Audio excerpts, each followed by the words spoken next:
2 sentences I can, sir. उतना तो होगा sir. So, tell me something about yourself. Sir मेरे बारे में बताने के लिए कुछ इंटरेस्टिंग है नहीं, तो मैं आपको अपने पर्सनल डिटेल्स बता के पकाऊंगा. In English, please. Yeah.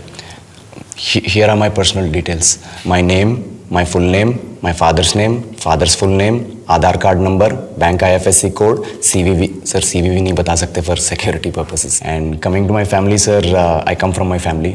और मैं उनसे होली पे मिलता हूँ क्योंकि होली रंगों का त्योहार है. So, what are your hobbies?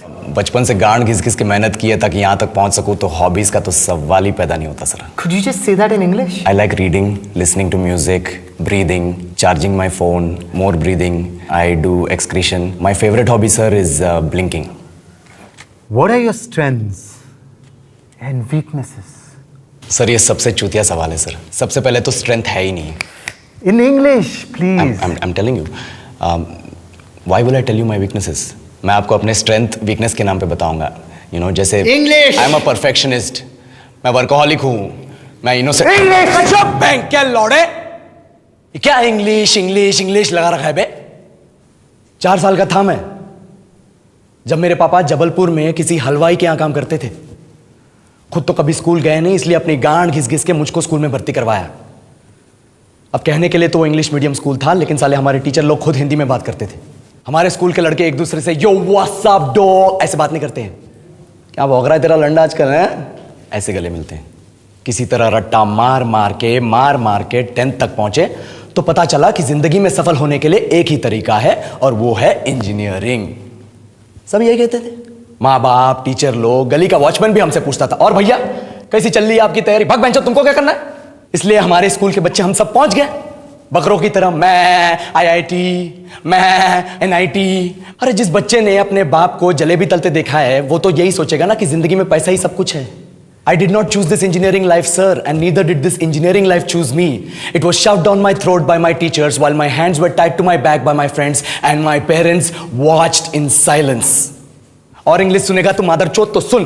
10th के बाद 2 साल लग गए इस कॉलेज में घुसने के लिए. कोचिंग में निकाल दिए, ना कुछ खेले ना कुछ सीखे. और 2 साल बाद जब यहां पहुंचे तो पता चला कि बड़े शहरों के कॉन्वेंट स्कूल के पढ़े बच्चे जब अंग्रेजी में बात करते हैं तो मरे हुए फूल भी खिल उठते हैं. आहा, हवा में ऑक्सीजन की मात्रा बढ़ जाती है इनकी अंग्रेजी सुन के. और पूरे कॉलेज की लड़कियां इन इंग्लिश स्पीकिंग लड़कों को अपना जीवन साथी.com मान चुकी है. तुझे क्या लगता है?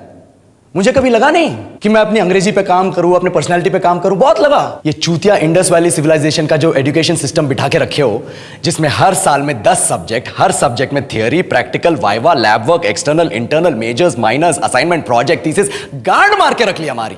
महीनों तक नहाना भूल जाते हैं हम लोग, और फिर हमारा परसेप्शन बना देते हो कि हम ऐसे ही रहना चाहते हैं. अब इस साल में एक बार कल्चरल फेस्टिवल आता है, एक बार. उसके लिए भी प्रोफेसर से भीख मांगनी पड़ती है. अरे बिना इंग्लिश बोले, बिना लड़कियों से बात किए कौन गांडू रहना चाहता है वैसे? पर टाइम कहाँ है कुछ सीखने के लिए? लगे पड़े हैं कोडिंग सीखने, 3 लैंग्वेज सीख रहे हैं, अलग अलग इंग्लिश छोड़ के. लेकिन जब प्लेसमेंट्स की बात आई तो सबको एप्टीट्यूड चाहिए, पर्सनैलिटी चाहिए, इंग्लिश स्पीकिंग चाहिए. It is not that we can not speak English, sir. We are just very conscious of our diction and our pronunciation, and we are not confident to speak in front of anyone else. If the curriculum was a little bit diverse, if the engineering colleges in our country focused on our all round development instead of functioning like a goddamn factory that is just mass producing robots by killing their dreams and handing out degrees, I would not be sitting here in this pointless HR interview, the likes of which exist only in our country. ये लो sir, बोल दिया मैंने 4 और line अंग्रेजी में. अब बताइए, क्या मैं आपके मल्टीनेशनल कंपनी के लायक हूं? Do I have the potential to be a slave of your esteemed organization?